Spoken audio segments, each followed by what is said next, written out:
Hello, I'm Richard Hooper and this is SatTV Week. Now I'm pleased to be joined by Tan Tian Seng of Singtel. Tian Seng, thank you for joining us. Now Singtel have won many awards over the last few years, but how do you keep innovating with your products and solutions? Well, basically Singtel, we take a partnership approach, when dealing with our customers instead of transactional approach. So we continue to listen to customers' pain points, their needs, and from there we actually try to find solutions that meet their needs. And frankly, Singtel also has a privilege of Singtel Satellite. That's where our team is, our business is, has the privilege of riding on the the larger Singtel group for a lot of innovative services that we have. For instance, we have a big cybersecurity business that we can tap on to provide cybersecurity solutions to our satellite customers. As you know, cybersecurity now is actually one of the biggest pain points for a lot of customers when it comes to connectivity, to ensure that connectivity is safe against any cyber attacks. And we also listen to customer pain points and try to find cost-effective solutions. So for instance, we roll out our Set Secure and Set Bandwidth on Demand services. That is primarily from the angle of customer networks needs backup, but they are not able to sustain paying a high monthly charges for a live VSAT circuit, for instance, which may cost thousands of dollars. And we came in with a very low cost per monthly, right down to the few $100s that they can just pay, but they will be able to get a backup network in case their primary network fails. So I think how we keep up with the all this innovation is really put our feet on the ground in terms of listening to our customers closely and coming up with solutions that is tailored towards their needs instead of pushing products to the market, to the customers.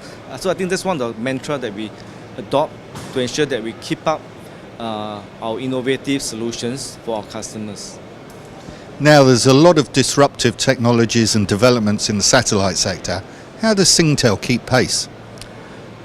Well, we can't be doing everything, and so we look at market trends, not just now, but also what we see going into the future. And as I mentioned about our mantra in working with our customers, we listen to our customers as well in terms of current and future needs. And we look at really the technology space, in terms of what is out there and what we think are actually technology that can bring us to the future. And as I said, being a telco as well, so we have a lot of experience and a lot of, I would call backing from our Singtel group in terms of the latest technology that's happening, whether it's in the terrestrial world or in the wireless world, especially we are a very big mobile business with us. And satellite being wireless as well, I think we can see how all these trends are going to develop over the years. And then we will, may I call it bets, on trends and products and services that we think will meet the needs of the future. And we will try to then so-called put our resource to develop such kind of services or products. For instance, I think we see in the satellite world that IoT is probably going to be the next key catalyst for satellite bandwidth requirements. And Singtel Group itself already has a big IoT business, and we are tapping a lot on all those expertise and experience to see how we can bring that into the satellite world and act as a catalyst for the future satellite growth. And I think this is one area that we will focus closely on. Of course, cybersecurity, as I mentioned just now, we also have a big Singtel Group has a big business on that, and this is something I think everyone will agree that moving forward, no networks in the world is safe, and you need to ensure that you are being protected. Not just from your endpoints, but also when data goes into transit. And of course, we are working with some other partners as well outside of Singtel companies to ensure that we are able to also improve the security. For instance, I think we are looking at data encryption with one of our partners, RigNet, to be deployed on our networks as well, so that when data is being transferred over the satellite link, the encryption will also ensure additional layer of security. So basically, we look deeply into all the trends, technology, commercial, and as I said, we try to bet on the right horse. Now, one of your big sectors is maritime. How is that sector at the moment, and where do you see it progressing to? Oh, okay, I think maritime definitely is one of our key sectors, and we definitely want to be in the maritime space for a long time.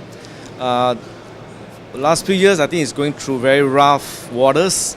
Yep, the downturn has been in the maritime sector has been longer than expected, and so we see actually a lot of in the process a lot of so-called transformation happening as well, consolidation and transformation happening as well, and one of the key I think transformation actually is the digitalization of actually the maritime comms market. So basically, you see the ships, requirements moving more and more. In fact, it was that was already a trend going on, but it has now moved almost completely to data centric rather than voice. And what is driving data, I think, is this move towards having what we call a digital ship or a smart ship, where companies trying to stay competitive, trying to downsize in terms of manpower, and also partly because maritime manpower is quite scarce. Not enough people going out willing to go out to the sea, and how they're going to actually manage the ships remotely if they can. So these things about autonomous ships going to the future may be true, that you can actually run a ship from shore rather than deploying a lot of captains, officers on board the ship. And because of these requirements, we see actually again the maritime sector probably pushing a growth in the future years could be the M2M and IoT kind of applications. Basically getting the ship connected, fully connected in terms of being able to monitor the engines, the navigational equipments, practically almost everything on the ship that they can monitor, so that from shore the operators or the managers can actually run the ship remotely technically. And being a highly connected vessels, of course cyber security will come in again. So you need to be a highly connected, secure vessel. And I think this trend will push, hopefully, the maritime segment out of its doldrums and really grow in the coming years. And that will drive, I think, the satellite demand for maritime. But of course, I think what could be interesting is actually the different technology coming on board. I think you have seen the HTS technology that is being deployed in the maritime segment. I think the likes of Inmarsat with their FX and Intelsat with Epic, and of course the rest has a lot of other announcements about catering to maritime. I think this is a segment that will never go away, because I think that's the only means for ships in the deep ocean to communicate is satellite. So it's going to be a very resilient market. I think it's a matter of how much it can grow further from a so-called bandwidth requirement perspective. And I think with this move towards digitization, getting a smart ship, getting a connected ship, autonomous ship, I think that is probably the angle that will be good for this segment to push actually the demand for satellite bandwidth going into the future. And I sincerely believe that's going to happen. Yeah. So with regards Singtel Satellite looking forward, you've mentioned the maritime, you've mentioned cyber security. Are there any other areas that you think might be a good place to go? So you are saying putting a bet beyond just maritime? Of course, the enterprise segment has also always been our key segments, where we provide to the banks, to all the industries, enterprises.